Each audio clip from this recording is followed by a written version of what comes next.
মই দীপিকা আপোনালোক সকলোকে স্বাগতম জনাইছোঁ মোৰ অন্য এটা ভিডিঅ'লৈ। আশা কৰোঁ আপোনালোক সকলো ভালে আছে আৰু ময়ো ভালে আছোঁ। ভগৱানৰ ওচৰত প্ৰাৰ্থনা জনাইছোঁ আপোনালোক সকলো ভালে থাকক, সুস্থ থাকক। আপোনালোকৰ লগত আজি এটা বেঙেনাৰ ৰেচিপি শ্বেয়াৰ কৰিম। মাছৰ মাথা দি পেলাই বনাম। মইনো কেনেকৈ বনাওঁ মাছৰ মাথা দি বেঙেনাৰ ৰেচিপিটো আপোনালোকে চাই থাকিব শেষলৈকে। বেঙেনাৰ ৰেচিপিটো বনাবলৈ মোক লাগিব বেঙেনা। মই ডাঙৰ বেঙেনা এটা পুৰি লৈছোঁ।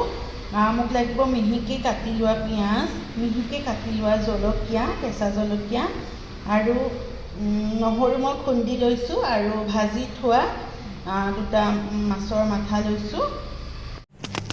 কেৰাহীখন ধুনীয়াকৈ গেছত মই এতিয়া গৰম হ'বলৈ দিলোঁ।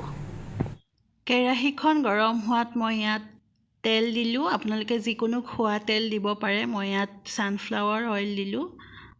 তাৰপিছত ধুনীয়াকৈ তেলখিনি গৰম হ'বলৈ দিলোঁ। তেলখিনি গৰম হোৱাত মই ইয়াত পিঁয়াজখিনি দিলোঁ, মিহিকৈ কাটি লোৱা। পিঁয়াজখিনি অকণমান ৰঙচুৱা হোৱালৈকে এতিয়া মই ভাজি ল'ম। তাৰপিছত ইয়াত নহৰুখিনি এড কৰিম।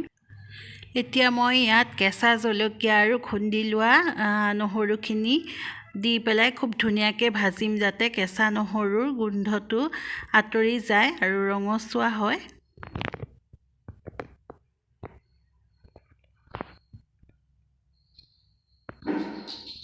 পিঁয়াজখিনি ৰঙচুৱা হ'ল আৰু নহৰুৰ কেঁচা গোন্ধটো যোৱাত মই ইয়াত পুৰি লোৱা বেঙেনাকেইটা দি অকণ সময় ধুনীয়াকৈ ভাজি ল'ম। তাৰপিছত বাকী মছলাখিনি এড কৰিম। ইয়াত মছলা মই বেলেগ একো নিদিওঁ, অকণমান জলকীয়া গুড়ি আৰু ধনিয়া গুড়ি দিম, সিমানেই। বেঙেনাখিনি অকণমান ভাজি লোৱাৰ পিছত ইয়াত মই দিছোঁ নিমখ আৰু জোখমতে দিম ৰং গুড়া। আপোনালোকে নিজৰ আন্দাজমতে নিমখ আৰু ৰং গুড়াটো দি ল'ব। মই মোৰ আন্দাজমতে নিমখ আৰু ৰং গুড়া দিছোঁ। তাৰপিছত এইখিনি অকণমান ভাজি ল'ম। মই ধুনীয়াকৈ বেঙেনাখিনি ভাজি ল'লোঁ। তাৰপিছতে এতিয়া মই ইয়াত অকণমান জলকীয়া গুড়ি দিছোঁ। আপোনালোকে আপোনালোকৰ জ্বলাটো কেনেধৰণে খায় আন্দাজমতে দিব।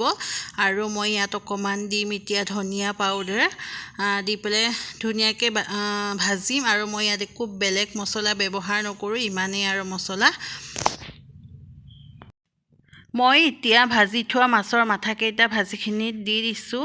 মই অকণমান খুন্দনা মাৰিৰে মাছৰ মাথাকেইটা ভাঙি লৈছোঁ, নহ'লে হেতাৰে ভাঙিবলৈ বহুত দিগদাৰ হয়। সেইকাৰণে ভালকৈ ভাজি থোৱাই আছিলে, সেইকাৰণে বেলেগকৈ আৰু ভাজি লোৱা নাই। এতিয়া মই এইখিনি ধুনীয়াকৈ দি দিছোঁ। এতিয়া মই ভাজিখিনিত অকণমান পানী ব্যৱহাৰ কৰিছোঁ, গৰম পানী, নহ'লে তলত ধৰি যাবগৈ। অকণমান একদম কমকৈ, মই অকণ শুকানকৈ বনাম, সেইকাৰণে খুব কম পানী ব্যৱহাৰ কৰিছোঁ। আপোনালোকেও খুব কম পানী ব্যৱহাৰ কৰিব। এয়া মোৰ বেঙেনা আৰু মাছৰ মাথা দি বনোৱা মুড়ি ঘণ্টা ৰেডি হৈ গ'ল। মই পানীটো শুকুৱাই দিলোঁ, অকণমানো পানী নাই, বেছিকৈ অকণমান শুকান নিচিনা কৰিছোঁ। গৰম গৰম ভাতৰ লগত খাবলৈ খুব ভাল লাগে।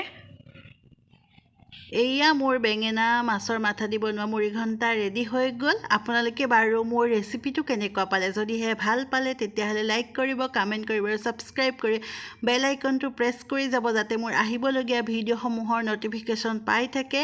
আৰু লগতে ভিডিঅ'টো শ্বেয়াৰ কৰিবলৈ নাপাহৰিব।